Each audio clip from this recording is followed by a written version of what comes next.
પશ્ચિમ બંગાળના રાજકારણમાં દાયકાઓ પછી એક નવો ઇતિહાસ રચાઈ રહ્યો છે।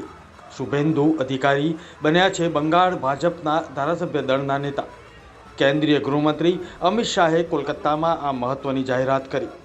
મમતા બેનર્જીને ભવાનીપુર બેઠક પરથી 15,000થી વધુ મતોથી પરાજય આપનાર શુભેન્દુ અધિકારી બંગાળના આગામી મુખ્યમંત્રી બનશે। આજે કોલકાતામાં ભાજપના ધારાસભ્ય દળની મહત્વની બેઠકમાં તેમના નામ પર અંતિમ મહોર લાગી।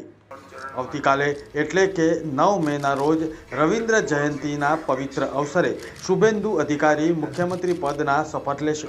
કોલકાતાના બ્રિગેડ પરેડ ગ્રાઉન્ડમાં શપથવિધિ સમારોહ યોજાશે।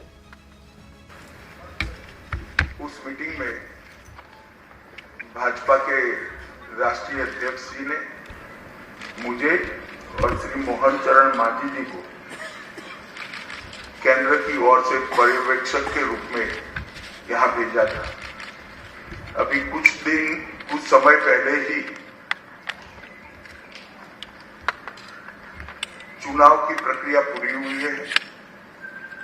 लगभग 8 प्रस्ताव और समर्थन प्राप्त हुए हैं और सभी प्रस्ताव और समर्थन एक ही नाम के मिले।